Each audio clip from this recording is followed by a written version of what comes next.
decades, it may seem like the literal end of the world, but the end of an era isn't the same as the end of history. Something new is coming. Something that, historically speaking, is far more normal than anything the Americans created. Just keep in mind that normal is far from synonymous with comfortable, much less favorable. Disunited Nations is my effort to sketch out that normal future, to answer these questions and more, to identify the countries that will rise to dominate the human condition and perhaps provide a glimpse as to what that condition will be, both in the time during and after this moment of transition. In the pages that follow, I'm going to argue that thinking the future will look more like the year 2000 than the year 1900 has negative effects in almost every sphere of our lives. On a grand scale, many of us are betting on the wrong horses. France will lead the new Europe, not Germany. We should be worried about Saudi Arabia, not Iran. We should be thinking about how to remedy mass starvation in China, not counter its military and economic clout. As we look at how each country has benefited from the order and what each brings to the table in a new world, these conclusions will seem obvious, rather than controversial. In chapters 1 through 4, we'll take a whirlwind tour of the past and present, the various epochs of history, combined with a quick and dirty review of how to run a global empire and what makes countries tick. Chapters 5 through 13 are dedicated to the major powers, both those that we all know are the countries of the future, but in reality won't be able to hack it, as well as those we barely think about that will rise to rule their respective roosts. Capping off each country-themed chapter is a bit of a report card, a cheat sheet, if you will.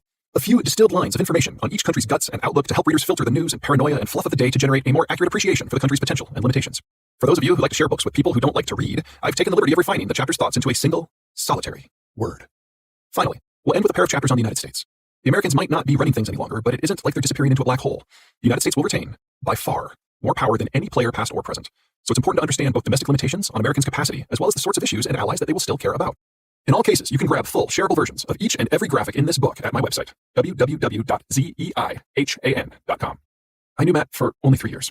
In 2003, he was suddenly, horribly taken from us. I miss his passion, his brutal honesty. He would have hated the first draft of this book. He would have ripped it apart. I would have been so pissed at him. Then, we would have rebuilt it, together. It would have been awesome. This version is still pretty good. Chapter 1. The Road So Far. There's no good way to launch into a book on the past and future without using a quote from The Lord of the Rings, probably from an immortal elf matriarch, something about how the world has changed. Since that's all heavily copyrighted, we're going to have to just jump right in. Time erodes everything, countries included. Surviving history requires a delicate balance of factors that most of the world lacks. Border zones that are difficult to cross and an interior zone where it is easy to move people and goods and ideas around. Such a mix of crunchy and gooey is rare. Most locations are either so crunchy throughout that the locals don't get along, or so gooey on the edges that the neighbors' armies like to host block parties on your lawn. Historically speaking, most countries have been small, brittle, fragile, and above all, short-lived. If countries cannot arise or thrive or survive, history tends to stand still. But that is not true everywhere. There's a handful of countries whose geography is in balance. These countries defy time and so have dominated much of human history. Let's start at the beginning. The first age, empire. It all comes down to a pair of concepts we all instinctually grasp but spend little time pondering. The first is continuity, the idea that the positive things that make your life today possible, health, shelter, clean water, food, education, clothing, a functioning government, and so on, will still be around tomorrow. No brigands will steal your cow, no dryad will kidnap your children, no horde will descend from the distant horizon and burn down your local Walmart. The modern equivalent? Flip a switch and the lights turn on, each and every time. Historically speaking, continuity is a rare, precious thing.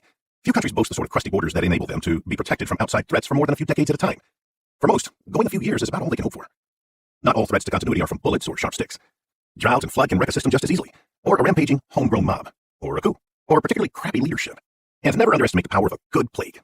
Breaks in continuity shatter institutions, disrupt food production, wreck infrastructure, break educational coherence, and severely damage cultures. Recovery is, of course, possible, but in many ways, every time a country suffers an invasion or civil war or coup or famine, it must start over. The second concept, economies of scale, is even more straightforward. Imagine you've been tasked to build a computer.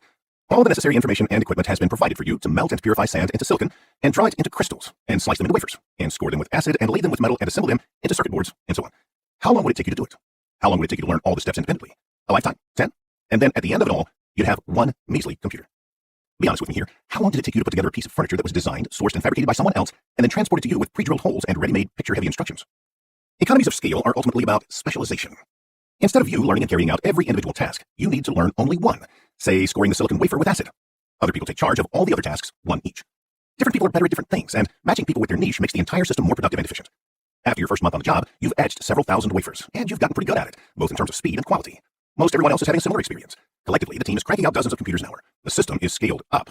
Production becomes cheaper, and sales prices go down, and to sweeten the deal, your deep knowledge of that one facet lets you innovate at a faster pace too. National success requires achieving both continuity and economies of scale. Those big enough to have economies of scale rarely have good borders that enable continuity. Think Russia. Those sufficiently isolated to have long continuities rarely have scale. Think New Zealand. This is not the case in every place and every time. Some locations can make it work. Some countries have the geographic viability required to make a go of things. The best of these locations do more than succeed as countries. They can reach out and absorb other less than ideal lands. In doing so, they don't just become bigger. They swallow up resources, knowledge bases, and taxes, and they make them their own, creating even larger economies of scale. They anchor their important lands on more secure footings. They become empires. Most of human history is the story of how this or that imperial center didn't simply come to be, but expanded to dominate our understanding of humanity itself. Any number of things can wound an empire. Climatic shifts that gut food production can crash even the most powerful of entities terrifyingly fast. Internal political disputes can literally behead the system at the top. Outlying territories can rebel, costing the imperial center an economic lifeline or a strategic bulwark. But by far the most common way an empire perishes is by way of another empire waltzing over and punching it in the face. It added up to make the imperial age a brutal era. Anyone who was not from an imperial core didn't have the best life, typically being used as cannon fodder in incessant wars among clashing empires. And it all lasted a long time. The world's first city, Uruk in Mesopotamia, home to Gilgamesh, upgraded from a small settlement to something more permanent sometime in the middle of the 4th millennium BC. The world's first empire, Acadia, erupted upon its neighbors a mere 1,000 years later. Dating the specifics of the ancient world is a tricky business. The Uruk people weren't simply our urban forebears. They were also the first recyclers. Archaeologists have had a devil of a time figuring out the details of precisely when everything happened, because the Urukians never left anything old just lying around, going so far as to deconstruct even their temples for use as building materials. For over 4,000 years, empire was the norm. How empires interacted had a lot to do with the horse they rode in on. For a long time, quite literally. If we view history as a series of inventions, the history of empires looks like a long arc of new efficiencies in movement and in death. From the Mongolian use of stirrups to move at blazing speeds across the steppe, to the newfangled Portuguese ships that crossed oceans, technology brought the world's empires into ever greater proximity with ever bigger consequences. Until technology became so efficient that wars between empires tore the world to shreds. The two technological families of deepwater navigation and industrialization enabled all the empires to engage one another everywhere at the same time. The resulting, ultimate, inevitable, catastrophic, system-ending conflict was the most deadly, destructive war in history. We know it more commonly as the Second World War. It set the stage for something fundamentally new. The Second Age, order. World War II didn't so much end the imperial age as eradicate it. When the dust settled, only two powers remained, the United States and the Soviet Union, and they immediately got themselves uncomfortable for a long, drawn-out struggle. The Soviet system was the final remaining empire, and it operated like all the empires before it. A single group of people, the Russians, called most of the shots, and everyone else, whether they be Estonian or Polish or Slovak, or